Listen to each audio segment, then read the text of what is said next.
Hey guys, welcome to our first deck tech. This one is for Kaijudo. This will be actually an Aggro Rush deck. Normally I'm the guy at the F&Ms for Magic playing the Goblin or the Red Deck Wins deck, so when we started playing Kaijudo, I normally gravitated towards some sort of aggro build or rush deck. My brother and I, a Spartan, we tried developing some sort of aggro deck, normally consisting of two colors, but we found nothing really stuck. I tried Fire Nature, I tried Fire Light, nothing really stuck. So yesterday we were just throwing decks together for an event this weekend, and we ended up coming to put together a actually really cool, or we found really cool and actually somewhat competitive rush deck, which is all Drakons. So this is our first attempt and probably just our first version as sets keep going and we develop and see actually how I play test more. We'll even update this build, but right now this is our first version of Drakon Fire Rush. Alright, we're gonna get started. Pretty much the build is what I would say the most Magic the Gathering deck we've made. It's very similar to how a Goblin tribal build is. This follows all the Evil Bait and for the Drakons. So we'll start with creatures and get into the spell suite. Okay, the first one is obviously going to be Jet Flame Bodyguard. It's a 1-drop, 3,000 skirmisher. He's really there just for Evil Bait. Pretty much on turn 4, you plop him, and then you get your 3-drop uncommon Evo for Drakon set to go. He's good at picking off some of the other creatures, but he really is only just Evil Bait. As soon as Wizards brings out another 1-drop Drakon, even if it's just a 1 for 1,000 that can actually attack, it'll be perfect. But right now, just straight up Evil Bait. Then we're gonna have 3 of Blaze Belcher, pretty much in any red aggressive aggro deck. This is your key turn 1 play. So pretty much just like in a Goblin deck for Magic, your turn 1 play is a Goblin Guide. This guy is your turn 1 play for any red deck. The problem is he has to attack every turn, so eventually if you top deck one of these guys, he's going straight into your mana after any turn. If you can end up getting a sweet Alpha Strike where you can take out multiple shields in a turn, and you can set that up with this guy, but most of the time after turn 1 he kind of just sucks. So turn 1 he's good, after that he's mainly mana. Alright, and that's pretty much our two. We're only running 2 different 1-drops. Our 2-drop space is actually pretty stacked compared to our 3-drop spot. This one also has the next set of heavy guys. So our first set is another Evil Bait, but also pretty decent, is your Drakon Weaponsmith. Running 3 of him. He has powerful attack 2,000. He's 100, so he attacks. When he attacks, he swings for 3,000. He can take out pretty much most creatures. He can take out. He can trade with the blue blocker and most white blockers too. Just at least 2 level range, so he's not bad. It's just on the swing back, if they need to get rid of him, he dies to nearly everything. But again, he's good Evil Bait. He's just a good aggressive card. Our next 2-drop is mainly for the Mirror, and it's only running 2 of, but it's a Lava Leaper.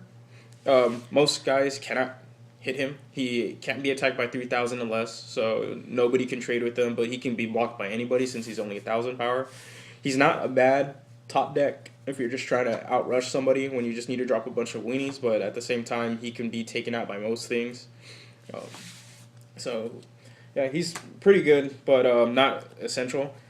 Next, this one's from the Evo set. It's Cliffcutter Drakon. He gets powered up for every Evo, and this deck carries both of the Drakon Evos. This guy is good on his own because he's also Evo Bait, but also if you have another Evo out, he pretty much just pops up to a 3,000 for 2, and he's not bad. He's pretty solid. Played a couple of games with him, and he was able to take out when I needed to key blockers if I didn't have a Comet Missile, or just trade with some of the other aggressive creatures.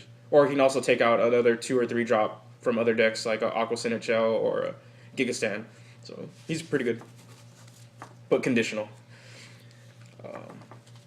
The other guy is Vorg. Pretty much this is the only other decent 2-drop the guys have for red. He just a vanilla 2 for 2,000. Doesn't do too much. Doesn't anything. The only other 2-drop they have is a Dune Gecko, but he has to attack every turn. He becomes a 3,000. The fact that you have to attack every turn, it does hurt the deck when red does not have a lot of strong removal. They have decent removal, but I believe some of the, like green and black, they kind of outclass it by being able to take out levels, while red is mainly focused on power levels. So, again, this 2 for 2,000, not bad. Later in the game, if you can Alpha Strike, he's good. If not, he goes straight into your mana because the main focus is getting the Drakon suite online. So next we'll go to our 3-drops. Again, this is kind of our heavier set, but again, coming in is Blastforge Slaver. A lot of people don't run him. When attempting to get a fire nature going, they always put in what's it called, Essence Elf. But with the mono build, we don't have an Essence Elf. This is the closest thing we got to him, and he's not bad. You get at least one of these online, most of your Drakons can take out any blocker that comes in their way and survive, or they could just trade for some of the big creatures. You get 2 of these guys online, they're taking out anything, and it's really scary. He's good. He's also evil bait, so on turn 6, you can plop him down, then plop in your laser arm Drakon. You know, he's not bad. He makes your weenies strong. He's pretty much the Goblin Chieftain of the deck. Not bad. The only thing is, if he gave them fast attack, that would be amazing. But again, still good. Gives your guys 2,000, so it makes them pretty much a threat. Next 3-drop is a 2-of. It is Jett Darter. He's just a 1,000 for fast attack Dune Gecko. The main theme is he's a fast attack, so this was one of the perfect guys to Alpha Strike with. He's not bad. He can get killed by most things, but he's mainly there to take out a shield. So if you can guarantee either a win or get it close to a win, this is the guy you drop. And pretty much considered one of the best Evos in the game right now. I would say next to the black one, the Hydra Medusa. This guy is a 4,000 for 4,000 starting, but then he has a power attack for 2,000, so he hits a 6,000. So he can take out mostly any blocker that comes in his way. He can take out Frogzuka, which is I think we consider the best blocker. It's the laser arm Drakon. We're running 3 of him. He's also has double breaker, so at turn 3, if you already set it up where your first turn is the 1-drop Drakon. Boom, there you go. Turn 3, you have 2 Drakons. Especially you have a Cliff Cutter, I believe. You have those 2, so you have that, and then you just evolve the turn 1 with this guy on turn 3. You have some pretty strong play, and pretty much he'll take out 2 shields. You can probably take out 3 shields in 1 turn on turn 3 with this guy. Plus, since he's Evo, it's pretty much acts like a fast attack. So this one of the good thing with Evo is, since a majority of the deck is Drakon, it's not that hard to get this guy online. All right, 4-drop spot. What I'm considering Galia Flame's little brother, Draco Warchief. He works so solid in this deck. He's a 3,000 since this is mono red. He easily becomes a 5,000. He can trade with Frogzuka on turn 5, but also he has fast attack, which puts pressure on the board. And since we're not running any other colors, he literally just becomes a 5,000 haster, which is good. It's really, really solid. The one thing that Galia Flame has over this guy is that Galia Flame is automatically a 5,000. And they both have fast attack, but Galia Flame has a bit of evasion. So that's why I said he's Galia Flame's little brother. He works, he's solid. Again, also Evo bait. But most of the time, you don't run him as Evo bait. You run him when at Alpha Strike. You end up letting your small guys become bait. But again, 4-drop Draco Warchief, and he becomes even scarier when you have this Slaver out too. So, still good. Good in this build. Not good in many other builds. Pretty much, this is the epitome of what a Rush card should look like. This is Galia Flame running 3 of. In other decks, I've seen running 2 of. But here he needs to be at least a 3-of because he immediately puts pressure on the board. If you get to turn 8, you put 2 of these guys down, your opponent's probably crapping themselves.